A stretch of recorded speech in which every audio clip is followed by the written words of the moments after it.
Today's episode is a bit different. We're going to be talking about a Disney movie that you've probably never heard of, and for good reason. The fact is that Disney kept its name off of this movie when they released it in 1980. The movie is Midnight Madness, and it was an answer to all of those raunchy comedies of the 70s. The Walt Disney Company was in a weird place. It was going through a bit of an identity crisis, and Ron Miller was the new CEO. Now, this is a movie that I grew up with and have fond memories of, despite its questionable quality, and not even learning it was a Disney movie until many years later. One highlight of the movie is the fact that it's Michael J. Fox's motion picture debut. Joining me to discuss is my friend Miles, who I convinced to check out the movie for the very first time. You see, Miles is obsessed with movies. For that reason, I thought it would be fun to jump into this conversation, having not discussed it at all with each other. As I said, this episode is a bit different. I hope you enjoy it, and you'll most certainly be learning about a bit of Disney history that you probably know nothing about. Now, let's get to Midnight Madness.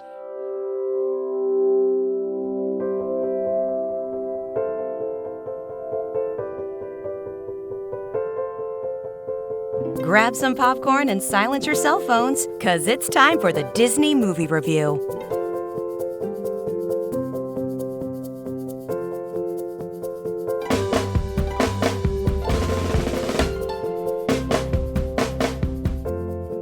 Hello and welcome to Disney Coast to Coast. Miles, what have I gotten you into? I am very curious to find out. Very happy to be here. Miles, we're fairly new friends, but I gotta say we connected pretty quickly. And one of the things anybody who listens to this show knows is I love people who are passionate about what they love, like so passionate. And it became very clear to me very quickly, you are super cinema passionate, aren't you? Yes, very so. Been for a long time. Yeah, you even have like a professional background in this. You studied this in college. You have a bachelor's in cinema and television arts from California State University. You currently work in the industry. So like it's kind of your life. Yeah, absolutely. I've been doing it for a long time. I mean, going back to elementary school, I used to draw my own movie posters. I've just always been obsessed with movies, and if there's any way that I could somehow be involved in them, and it's finally happened. Very cool. And one of the things, aside from the fact that you love movies and cinema, one of the things that I really love about talking about Midnight Madness with you is this is an LA-centric movie. It's a scavenger hunt around Los Angeles. And you are like one of those few people who actually have lived here forever. Most of us are transplants, but you grew up I'm here. from here. Yeah. Yeah, so I'm very curious to get into like that sort of stuff with you in regard to Midnight Madness. But I will say we have not talked about this at all. This was literally us out to dinner and me saying, "Hey, you need to see this movie Midnight Madness that like my family is obsessed with. Nobody's heard of it. It's this Disney movie that nobody knows about." We just, in general, have very different taste in movies, so I'm really curious to hear what you thought of this. We're not getting to that yet, though.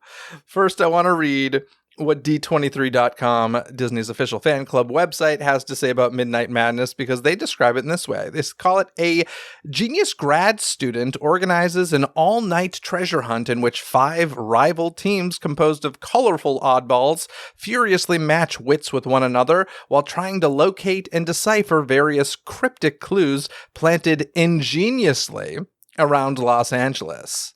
Miles, what do you think of that description? Is that fair?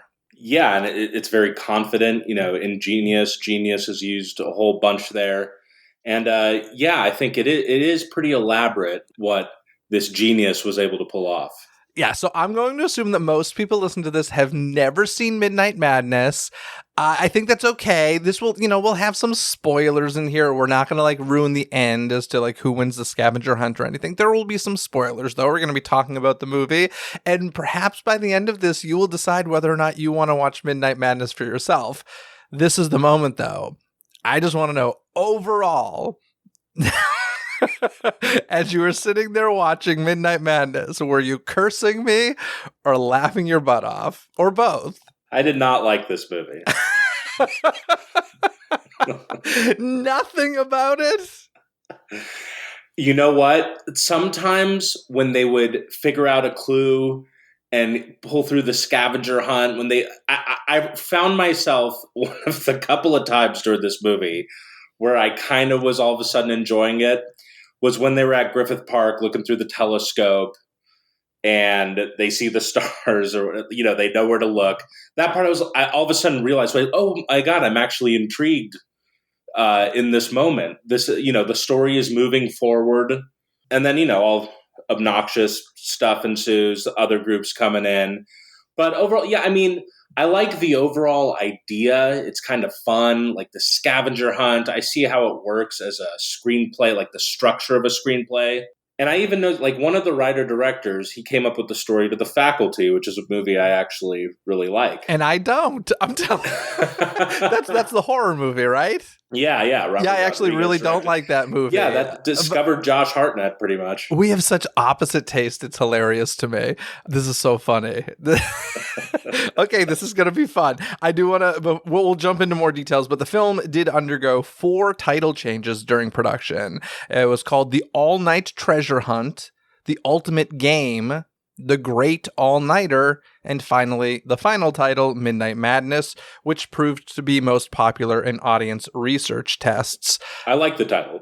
Midnight Madness works. I kind of like The Great All-Nighter as well, because that's what the game is called within the movie, but I'm cool with Midnight Madness. But I am curious, as you were watching this, would you have ever in a million years guessed that this was a Disney movie?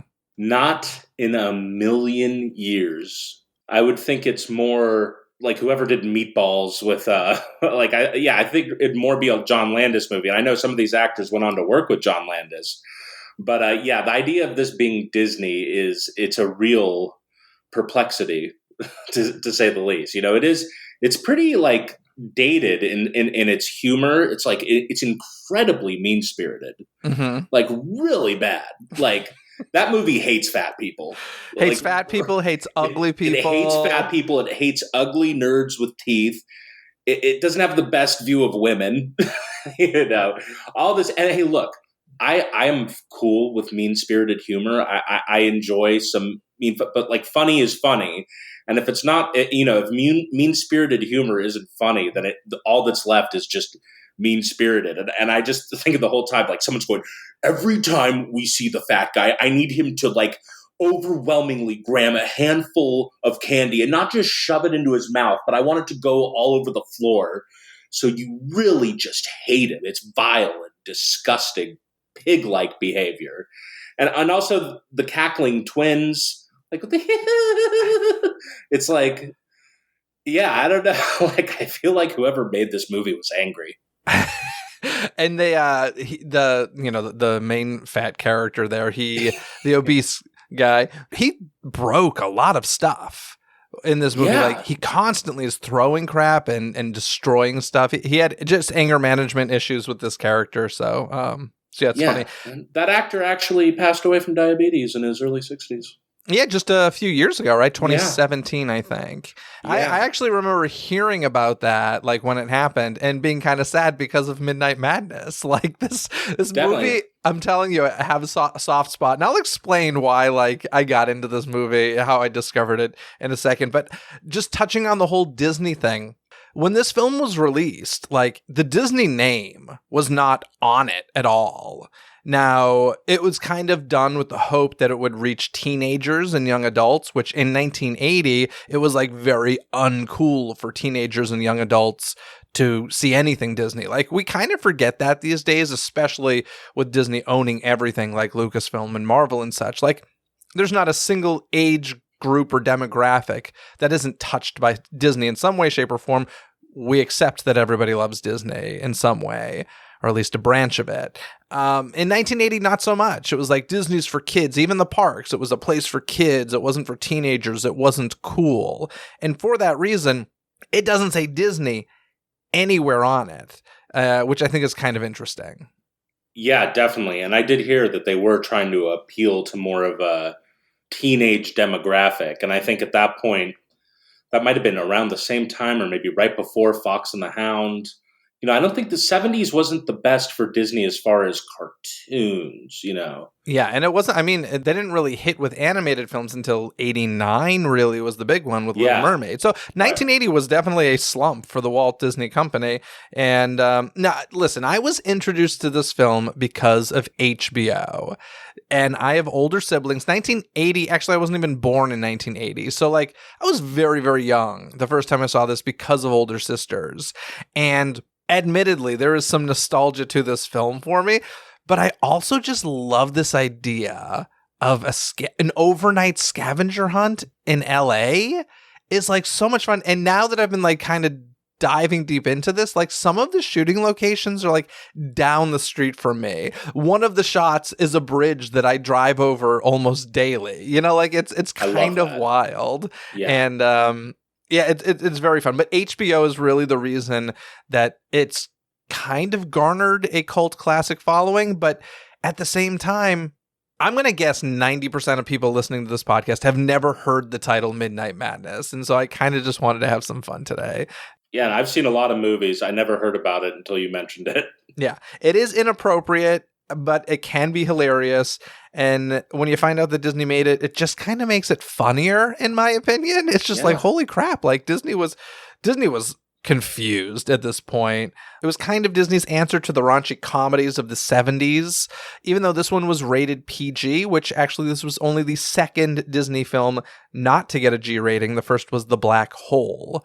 But it was in the realm of like Animal House and such. In fact, it had an actor from Animal House in it. As a kid, I never knew this was Disney. It wasn't until I got the DVD where it says on the DVD cover, Walt Disney Pictures presents Midnight Madness. And I remember being like, wait, what? Walt Disney Pictures. And that's when I kind of discovered it. If it had been a few years later, it probably would have been put under the Touchstone Pictures label, which was founded in 1984. So that was 4 years later. But like it had that sort of thing. It's like when Disney was trying to do non-Disney things and reach a wider audience. Folks, if we have convinced you thus far to see it, as I said, it is on DVD. You can also rent it or buy it digitally on Amazon, YouTube, Apple TV, and more. If you were a Disney nerd, I guess, in 1980, which there weren't so many, Ron Miller's the producer. It was his first year as CEO of the Walt Disney Company. Of course, that's Walt Disney's son-in-law. Yeah, so he produced this. I don't know. The company was lost. As much as I love it, it's just a miss for Disney. Yeah, I mean, I love Fox and the Hound, so I feel like they got redemption with that one. They hired a Kurt Russell, Mickey Rooney. The cast in this one, I mean, they did discover Michael J. Fox, but I think the problem with this movie mostly, it's not very well directed. Well, it feels like a student film, right? Yeah, and they kind of let the actor, like every single actor in this movie is trying to steal the scene, right? There's no subtlety. It's very lowbrow, over the top. Like the tall guy is always like, ugh, and like he's trying to make a face so everyone looks at him. The nerdy guy, he didn't get any direction really. He's just like, say whatever you want and just do it. Do the thing with your cross eyes. That's Eddie Deason, who people know from Grease and the Polar Express, and apparently most famously is the voice of Mandark in Dexter's Laboratory. But he's an actor; he's around, man, and you can tell he's talented. Yeah, you just it kind of educationally it can show like what a good director would do versus what these guys did. And I don't think these guys made a lot of movies after this. I don't think they got a lot of work after this one. Yeah, it was a big flop. Like I said, HBO is kind of the reason why it even exists at all anymore. I really don't think without HBO, people would be talking about it at all. And clearly, everybody's talking about Midnight Madness. Yeah, and the editing, it's not very tight editing wise. Like a lot of the reaction shots, they're on there way too long. And like it should have like gone back like a couple of beats before, but they just stay on it. So it's just the timing is a little off. And, like there's an overall all of the comedy, it's very like on the nose, lowbrow, mean-spirited comedy, which works sometimes. But there's also like, I don't think one character in the movie ever has an arc. Michael J. Fox's older brother, he's kind of not the nicest from the start. And even when he tries to get the brother again, he's not like changed in any way. It just, yeah, I would have liked to see maybe some more character development, a little uh, like just the characters maybe being a little more complex. But at the same time, I do like it. Kind of had like an Ed Wood, The Mm. Room feel to it almost, where it's like really over the top, distasteful in certain areas to the point where it almost becomes entertaining. I can't even think of another movie that came out in 1980 that I've seen. Like, I don't really know what was being made in 1980, and I don't know if this was like just kind of on par because I mean those movies like Animal House and Porky's and stuff, like those aren't well-made No, movies. no, Animal House and like that direct, like John Landis is a pretty talented director. He also did like An American Werewolf in London, Speaking which of, got some Oscars. Yeah, and that's the one guy is in that movie. David Naughton, who stars in this film, who plays Michael J. Fox's older brother, goes on the next year to star in An American Werewolf in London. Right, which is a classic. I've never seen it, but I've heard it's a classic. I saw American Werewolf in Paris from like '99. Yeah, I remember that with the guy from That Heather Thing Graham. You Do. Yeah, and Heather Graham is in it. One thing I noticed, like as someone from LA, the first thing I noticed is that opening shot. Downtown LA was unrecognizable because there's no U.S. Bank building. Like it's iconic. I thought it was older. Apparently, it wasn't complete until 1989. I thought it'd been around longer. So, like downtown LA is unrecognizable. Like there's a couple buildings I recognize. So I thought that was cool. It did have the smog of 1980 though. That's one thing that's ridiculous. Like LA has looked like trash for a long time. Like LA was not prettier back then. It's just as ugly, like in the city, as it is now. I think I will say, as somebody who like moved here, and everybody back home always talks about the smog of LA. I'm like, the skies are fine here now. When I look back at the 70s and 80s stuff, I'm like, oh, the skies were gross. They're fine. We have plenty of blue sky days. Like, yeah, a lot of the smog now it's like transferred over to like San Bernardino County. That's actually where the worst air quality is known to be. Oh, really? It's actually San Bernardino, out by where the hills are. Interesting. Yeah.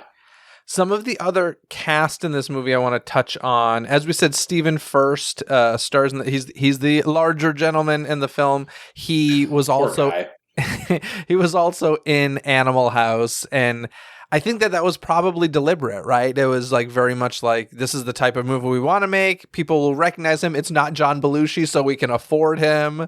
Let's get him. But very similar to John Belushi in appearance, and I don't know, it reminded me of being, I grew up, I was an overweight kid, and I used to be so scared of ever trying out for an acting audition or something because you see what happens when you get it, like when these movies get an overweight actor, it's like, all right, I've got like 10 fat jokes that we can totally use on this guy. Okay, I want him eating handfuls of chips, and I want the girl to always be saying, you need to be on a diet. Like, it was so over the top ridiculous, but you got to do what you got to do. You need to get work. It sounds like this movie gave you a little bit of PTSD. Perhaps a little, actually, but but it's okay. You can tell certain movies don't age too well. This like more than it, like this movie also, it has like a little bit of American Pie in it, like with the peaks. Like you have to look between the peaks and all this stuff. So, and I loved America. I don't scream that from the mountaintop these days that I love American Pie, because that's a pretty raunchy one. But like I grew up loving that movie, and like that kind of humor. It's not really around as much today. And I noticed it all through this Disney movie. Like the humor they use, it's ridiculous. Yeah, if you're a sensitive soul who is easily offended, do not watch this movie. Yeah, it's aged. It hasn't like aged well. You can tell it's from a different time. It's like a relic. But I think that's okay. It is, and I'm not a fan. Yeah, it just wasn't funny. Like I love a good fat joke. I think it's funny. Yeah. Not the fat jokes specifically, just like the movie. I think it's funny. Well, I think, you have like a lot of nostalgia spot. I mean, there were a couple of jokes that worked. I mean, I found the twins to be the twins, honestly, they're annoying. very forgetable characters to me. There are these two very large female twins in the film that are just they don't even have lines. They just giggle. Like they're kind of They're ridiculous. But I will say the captain of that red team, actress Maggie Roswell, do you know what large Disney connection she now has? I don't. She's worked on a quote-unquote Disney project for like over 30 years. She is a very big voice actress on The Simpsons. I did not know that. Who does she do? I want to say Milhouse's mom and like a bunch of characters. I could be wrong about that, but I was looking it up quickly. It wasn't any like big character, but like there's a lot of recurring and regular characters. And yeah, I didn't know there was a Pabst Blue Ribbon brewery out here. This was interesting to research these locations and stuff because there's a lot of like different information about it. But we'll get to the locations in a second. While we're on like voice actors, I do want to hit. So remember Leon's neighbors. Leon is the name of the guy who runs this whole game from his apartment. The genius, right? The grad student. And his neighbors are disgruntled because of the noise, but they end up loving what he's doing. But one of the first neighbors we see coming in complaining has a very distinct voice.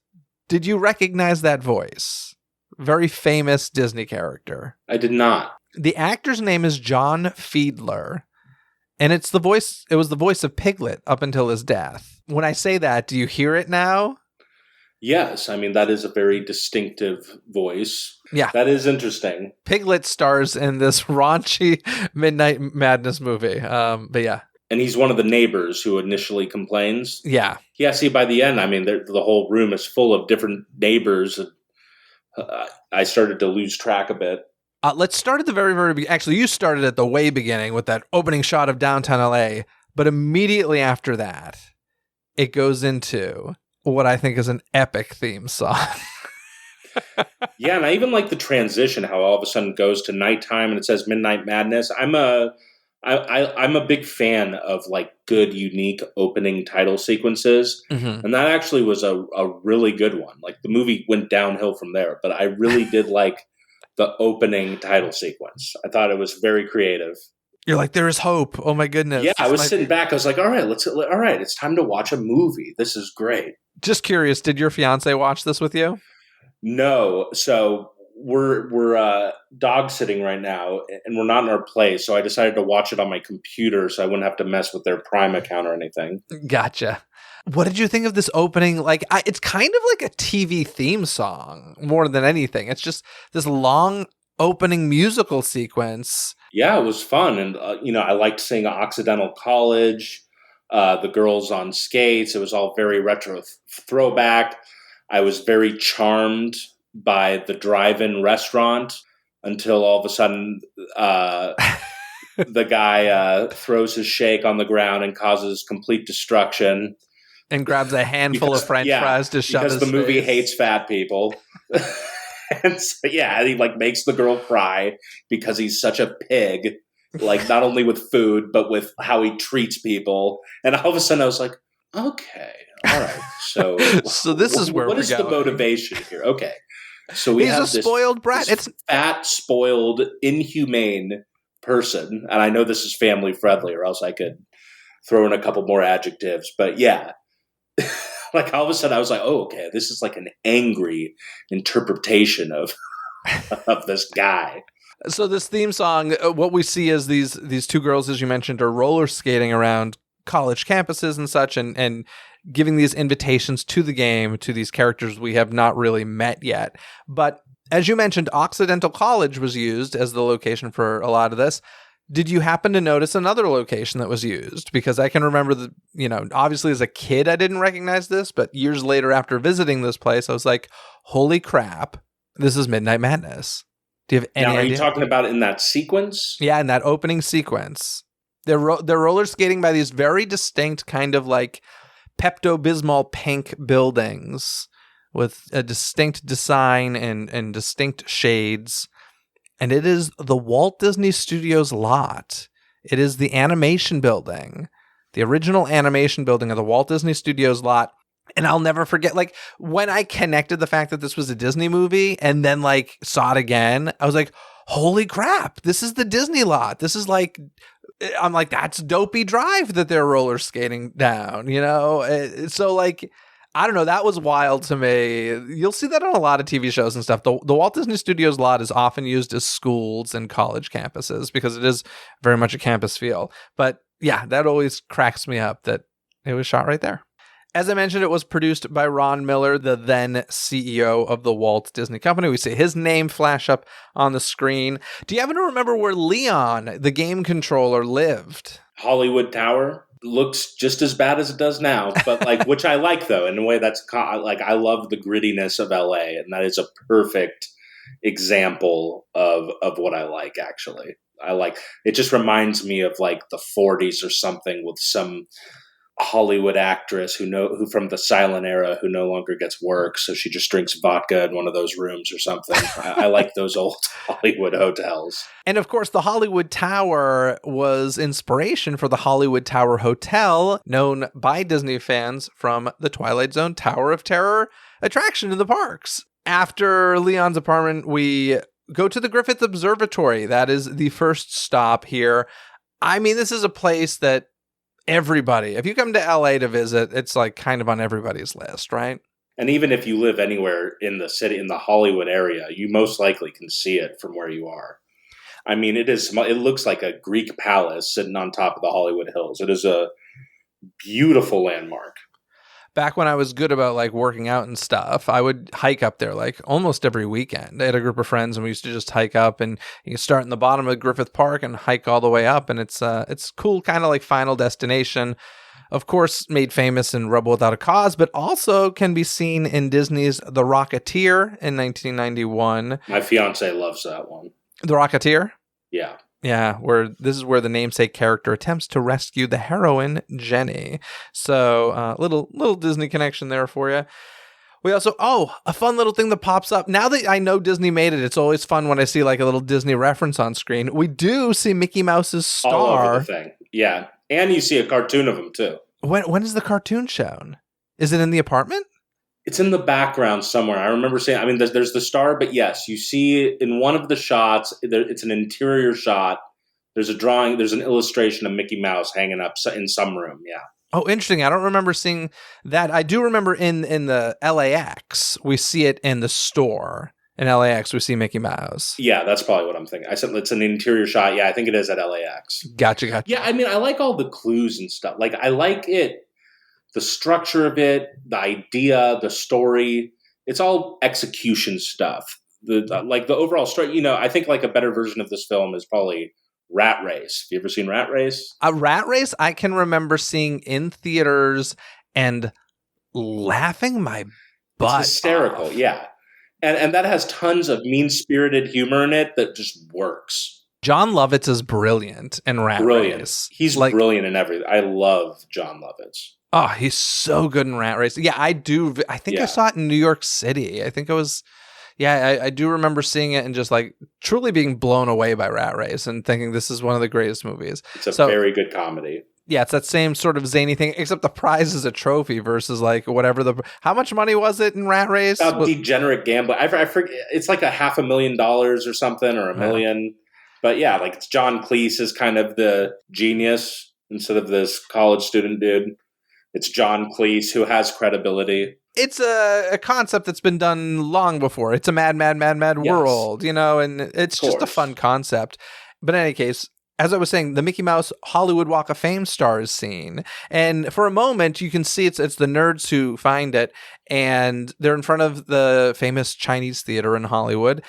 And I was like, is that where Mickey's star is? I thought maybe it was across the street at the El Capitan. I did look it up. That actually is the location. I didn't realize that. Because they could have it's not like it needed to be the location. They could just go and get that close-up shot and, edit it in very easily. So that's a very interesting tidbit. That reminded me, because I remember that's when the fat pig uses... Wow. Okay, you're obsessed with this character. There are other characters in this film. Well, that's where he uses the computer. And it's very strikingly similar to ChatGPT, if you noticed. He just puts the data right in there, and it just answers it for him. Literally, the science fiction in that movie, now it's a reality. He uses ChatGPT to cheat. Yes. Did you notice that? Yeah, he does cheat with a computer that gives him the answers to all of these clues, and Hmm. yeah, it's And then not to obsess, but he decides to hide his marshmallows in the computer because he's so fat and he needs to eat marshmallows on the drive. So he hides them from his girlfriend because he doesn't want to hear her saying how he loses weight, and in turn damages his whole computer. So it's not me who's obsessed with him. The movie is obsessed with him, and every single thing that happens to him is related to how fat he is and how much he needs to eat. I think we're gonna need to get you an extra therapy session after this Yeah, recording. absolutely. This is I want expenses written off here because I am going to go to therapy. By the way, the famous Chinese theater where the Mickey Mouse star is also, of course, home to the premiere of Mary Poppins. Overrated film. Wow. You're going to make some enemies on this podcast. I figure, you know what? I'm here. We might as well put everything out there. I mean, I've said it before. It's not my favorite either. But here's what's really funny. Like, there's a blind spot for me with Disney live action movies from like before the 80s. The 70s, I barely know at all. And I don't know. Like, I didn't watch them as a kid, so I don't have the nostalgia feel for those the way many, many, many people do. I was all cartoons. I love how you call them cartoons and not animated features. Animated features is fine. I just think it's interesting. Yeah, they are great. Hey, look, I'll put like Pinocchio is a masterpiece. Beauty and the Beast, Little Mermaid, these are masterpieces. You can put them up there with a lot of the great films in cinema. They're just that good. When I think of cartoons, I just think of Saturday mornings. That's all. That's fair. Yeah. That's fair. Yeah, animated films are probably the better way to go. Yeah. Do you know, so the Los Angeles Piano Museum they end up at, I could not find anything on this. This is another great musical number, though, with Heart and Soul, which I love. I love that whole sequence. But yeah, I don't know. I don't think this was a real place. It seems like it was like a piano store of some sort. Yeah, I wouldn't put it past them. LA does have a lot of piano stores. I don't really know how a piano museum would even, it's like, this is Mozart's piano that we have, and we have Chopin's over here. I don't know. Yeah, I don't know how a piano museum works. So here's what kind of cracked me up. This whole thing the game started at sunset and ended at like sunrise, yet they were going to these locations like in the middle of the night, and every place was open. There were beer tours happening. There were arcades open. Like, this is a recurring theme throughout the film. Not a ton of thinking, not a ton of thought was put in to some of these scenes, Yeah, and honestly, no team would actually win because every single one of them breaks the very few rules that there are. They're supposed to call in from every location. And like, right. I think every team at some point skips a location and ends up cheating to get to a next point. Maybe the yellow team doesn't, but I even think maybe they do. I can't remember. Right, and one team gets punished for cheating. Which was nice. That's true. Oh, of course, it was the fat guys team. I wasn't going to say it, but you're starting to see the pattern here, Jeff. It's not me who's blogged the Ludi bit.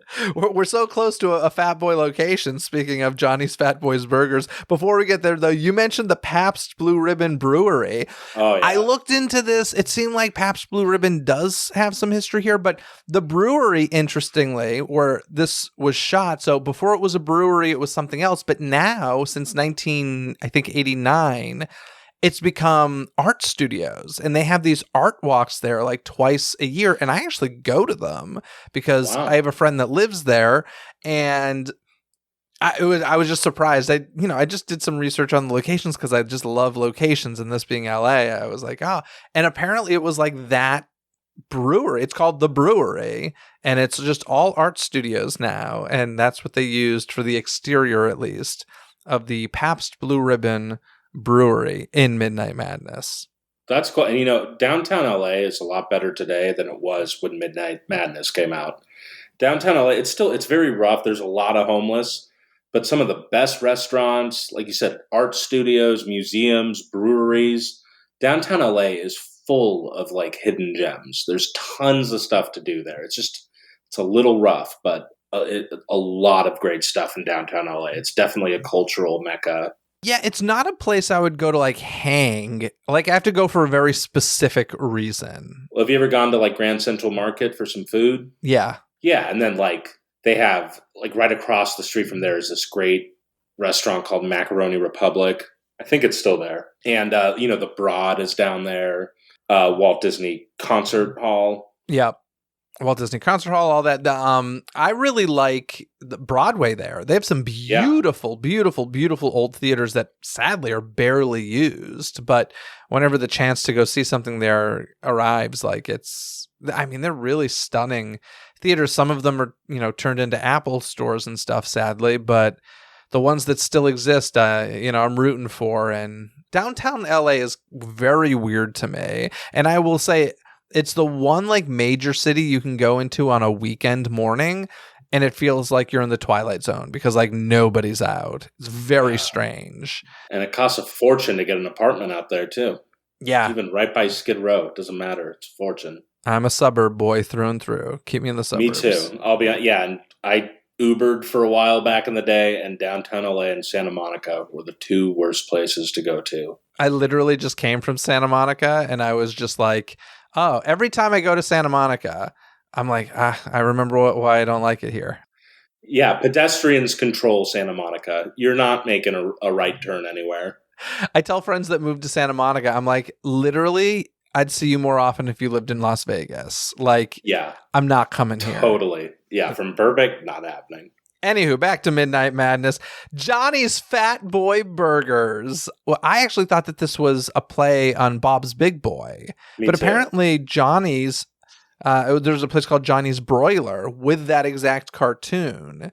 And like, this is a place. And now this exterior is used for shooting films only. It's no longer a restaurant, but they use it just for shooting purposes. I think it's like on Wilshire or something. Yeah. It's pretty close to the SAG-AFTRA offices.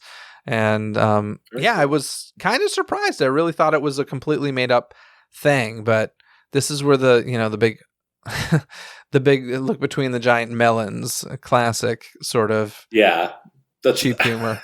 Disney, baby. Totally Disney. And we also go to Miniature Golf World. Now, this is a place that I have genuinely wanted to visit. And this is a place that when you look online, there is so much speculation of where it is. It seems like Malibu Castle Park is where it was, no longer exists. But a fun Miniature Golf World sequence. LAX, as we mentioned, is a stop. Pinball City was some Disney references in here and a fun little cameo. Oh, yeah. I noticed him. That is crazy. Yeah, it was Paul Rubens, Pee Wee Herman, as the owner of the pinball store. And he is a little Pee Wee Herman-esque in it with his cowboy hat and his prop guns. Yeah, this movie is dark, even down to the cameos.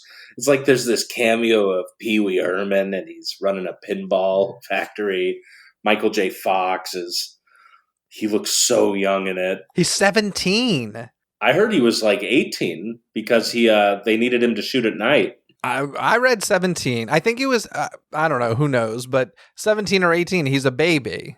Yeah. And First movie. You can even tell then too that he had better acting chops than all of them. That there's like a reaction shot. It's like the one good reaction shot in the movie where his brother didn't really care that he beat the game and like saved everyone. And he's just kind of like, gives him an authentic look of sadness. Oh, Michael J. Yeah. So you mentioned Paul Rubin, of course, known as Pee Wee Herman, but also the voice of Rex in Star Tours in the Disney parks. There's another fun Disney reference in Pinball City. Do you remember the fortune teller's name? I mean, I remember that it's the genius. Yeah. I don't remember the name. So Leon is the name of the game controller. And so he uses the name Leon sometimes in his clues, and he uses like one of those classic fortune teller machines. And the name of it is Madame Leona, like Leon with an A at the end. And of course, Madame Leota, T-A, is from the Haunted Mansion. She's the floating head in the crystal ball. So there's like a Madame Leota, Madame Leona reference in this, which is super inside Disney nerdy stuff that really kind of makes me laugh. I'm more of a Madame Medusa guy myself. It's a much better character. All right, fair enough. That's another dark one. Madame Medusa's pawn shop peak. Snoops! You found it! You found the diamonds! What? Bottles? What? You ever seen The Rescuers? Yeah, I've seen The I Rescuers, used to. of course. I owned all of these on VHS, and I would watch them over and over. I used to break VCR players rewinding. I'm an OG. I mean, listen, I still have my VCR player. I still pop in a tape every once in a while. There's something about the grain. They survived garage sales, huh? I feel like everyone has had a garage sale at some point in their life and lost all their VHSs and VCRs. Listen, I'm not going to lie. Like, I do have some OG stuff like Little Mermaid. I still have my OG tape from back then, but I have definitely purchased some things in more recent years, like Honey, I Shrunk the Kids, Hocus Pocus. Like, a lot of them went with the times, unfortunately, because I was very stupid and got rid of so much. Once I replaced them on DVD, I was like, I don't need this VHS. And I'm like, I love VHS. Blockbuster, come back. But a Disney live action that I like, that I don't ever hear too many people talk about. Are you an Iron Will fan? No, I've heard of it. I've never seen it. Don't even know what it's about. Kevin Spacey before he was a big deal. Before he was problematic? Before he was I mean, who knows? He was probably problematic back then, too. But, yeah, it's him. It's like, I think it's like 91, 92. It's about dog sledding. Okay. It's a good it's a pretty decent kids adventure movie with Kevin Spacey as like an ally. All right. The final destination of this movie is a place that whenever I see it, I still think of this movie, and it's the Bonaventure Hotel in downtown LA. This hotel is very, noticeable. It has a distinct look to it. And I was there, I think 3 weeks ago. I was actually at an event inside the famous Biltmore Hotel, which if you are a Tower of Terror fan, you would recognize the lobby of the Biltmore Hotel because it very much inspired the lobby of the Tower of Terror, the Hollywood Tower Hotel, and that attraction. But I was in that hotel looking out the window at the Bonaventure Hotel, and I kid you not, I took a picture, sent it to the siblings, and it was like, the finish line is somewhere at the Bonaventure Hotel. So, yeah, I mean, this hotel is iconic in my family, and that's where the craziness wraps up in Midnight Madness. And, honestly, I love the name Midnight Madness. I kind of want Disney to create some sort of like overnight scavenger hunt in the parks and call it Midnight Madness and never explain it.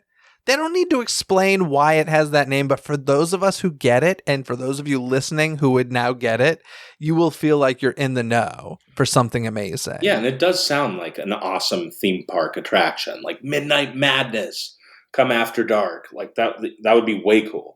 Yeah, so they should have a special event. And also, I'm not going to lie, I actually would really like to see this movie remade. I feel like so many movies that are remade, I mean, let's face it, Disney remakes a million things. They make great movies over again. Let's make something that wasn't a hit, that was forgotten, and make it better. This makes sense to remake, yeah, because the original is a piece of you-know-what, so let's remake it and get a good director. But the concept is fun, is it not? The concept's great. Absolutely. And yeah, even with all that said, it was an enjoyable time. I did like seeing LA. Any time where like people are looking for clues and stuff, it's definitely engaging. It just isn't the best storytelling in my opinion, but I also don't want to be a total buzzkill here and ruin a nostalgic movie that you and your family loves. Well, listen, people don't need to listen to me. They don't need to listen to you. The fact is, it is fresh on Rotten Tomatoes. No, it's not. It is. What does it have? 70%, which Rotten is below 60%. So, like, it's fresh on Rotten Tomatoes. Read one of the fresh reviews. Let's hear what they say. I have several reviews in front of me right here, and I'm going to read them. Here we go. This movie is all kinds of funny. It's not a well-made movie per se. It's rather amateurish and lacks some tightening of the script, but it is a fun movie and there are plenty of jokes. All in all, a good cult classic. See it once unless you are easily offended. If so, stay clear. The jokes here just might make your sphincter tighten. I did not make this up. This is a Rotten Tomatoes review. This review must have been from 1980. I think it was from like 2010 or It something. might make your sphincter tight. Yeah, it's like judging. Well, this is why I wanted you to read, because I could have bet money that the fresh review you read, it'll say in there it's a bad movie. Which it's not a good film. But here's but the it's thing, fun, and But there's like a million things like that. You can say the same thing about Full House. It's not good, but it's enjoyable. Absolutely. And I grew up with Full House, so I get the nostalgic vibe. That's the thing. It's the nostalgia that makes it. It's what makes a slice of pepperoni pizza from Domino's good, even though you've had the real deal. Nostalgia brings back warm, comforting memories. For me, that's definitely movies like Full House, Flatliners, if we want to get a little darker and continue on my therapy session I'm going to have later.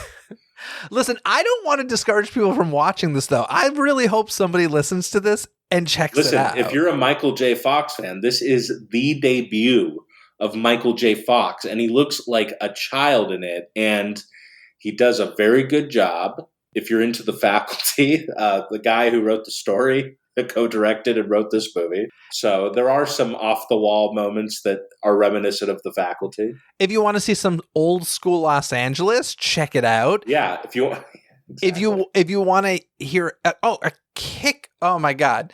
If you want to hear a fantastic opening theme song, by the way, I have a name droppy story for you right now. So forgive me.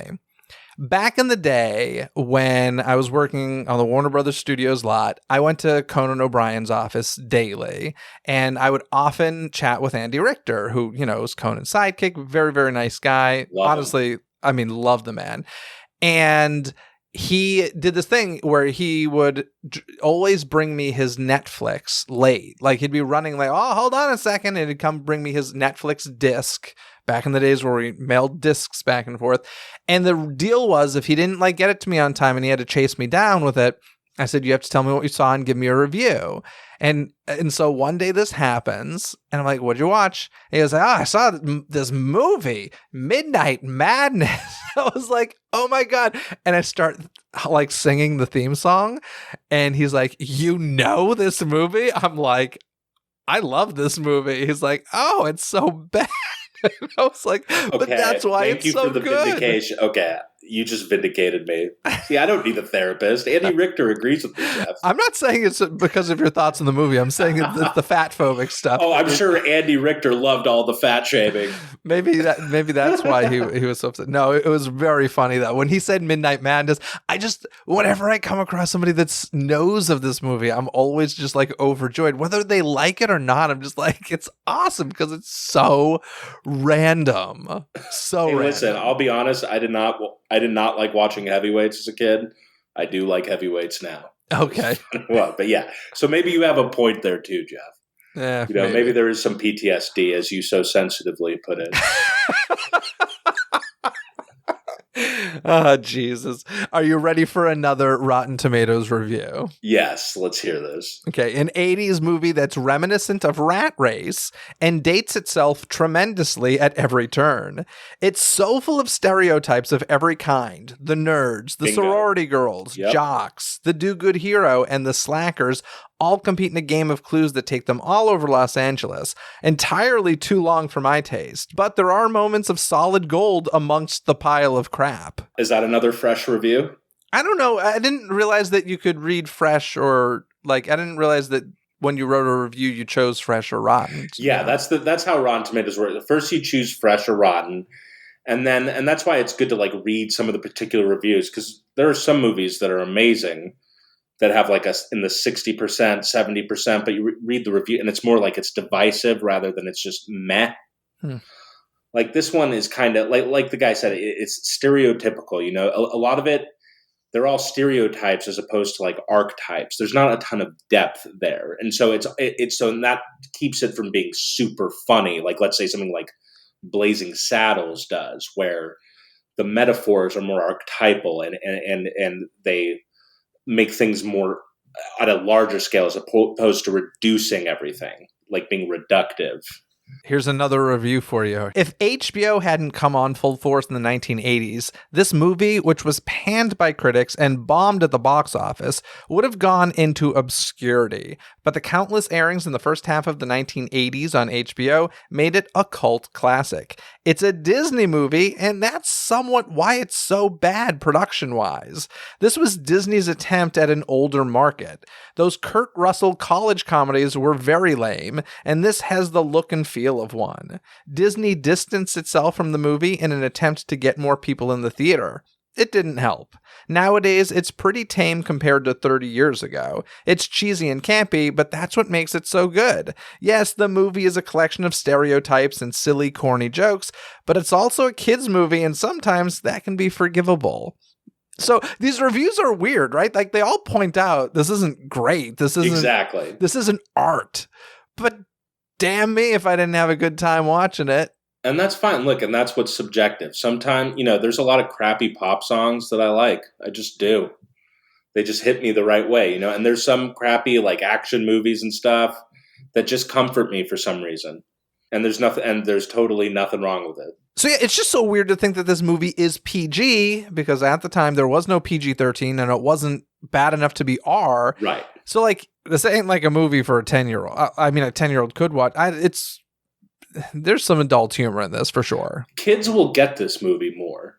I mean, the portrayal of the fat guy is definitely something a kid would understand more. Like, that's how a kid would view this stuff. And there are certain movies that when I watched as a kid made more sense. And then as an adult, I'm like, how did adults make this? Yeah. I mean, even the music, though, is very like Saturday morning cartoon sort of thing. Like, it's silly. So yeah, it's interesting. Here's another review for you. You'll love this one.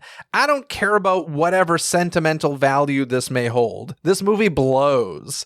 I don't go rating Homeward Bound 5 stars because it blew my 9-year-old mind. Homeward Bound blew my 9-year-old mind. I should say that. I watched that a lot. I was going to say, I completely agree with that guy. Someone else says, just a fun film for turning your brain off after a tough day at the office.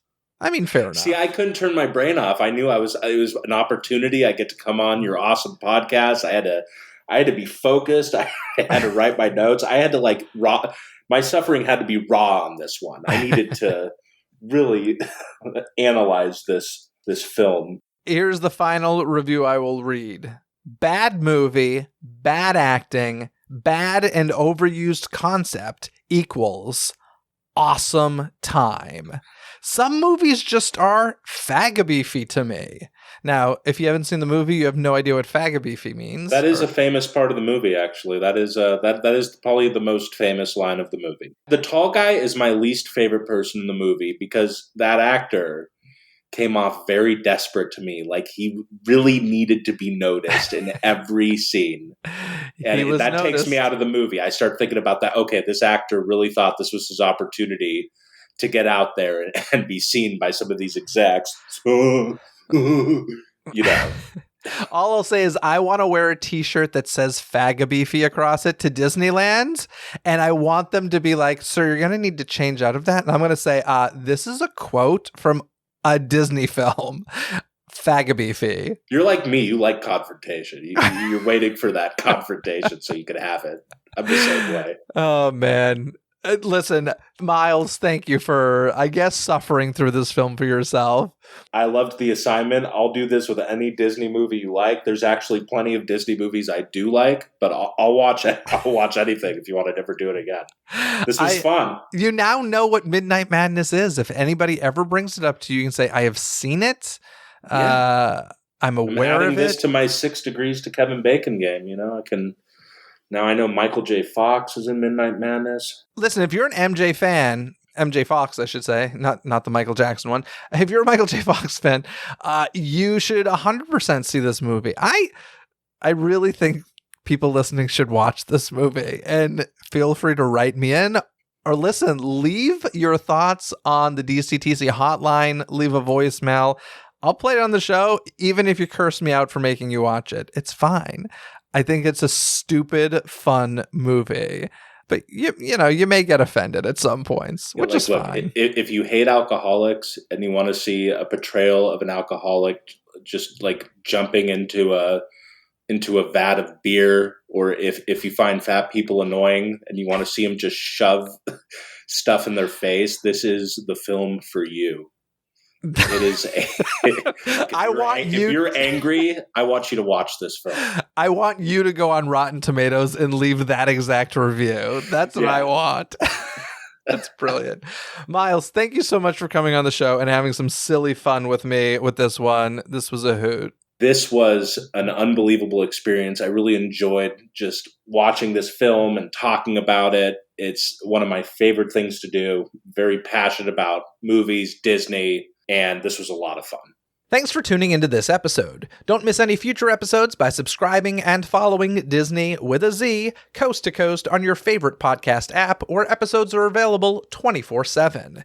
If you're a longtime listener of the show, thank you. And if you have the means, consider supporting the show over on Patreon. By joining Dizney Coast to Coast's Patreon membership, you'll gain access to extra bonuses, including live stream Ask Me Anythings. In fact, the next one is taking place next Tuesday, July 25th. Unreleased episodes, and more bonus content.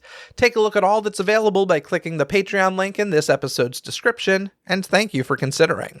Until next time, anything you need can be found in this episode's description, from additional information and links discussed in this episode found in the show notes, to the DCTC hotline where you can leave a voicemail and share your thoughts on Midnight Madness after you check it out, contact info to reach me, access to the show's official website, some free gifts from me to you, and so much more. So be sure to check out this episode's description. Other than that, folks, have a magical day. Bye!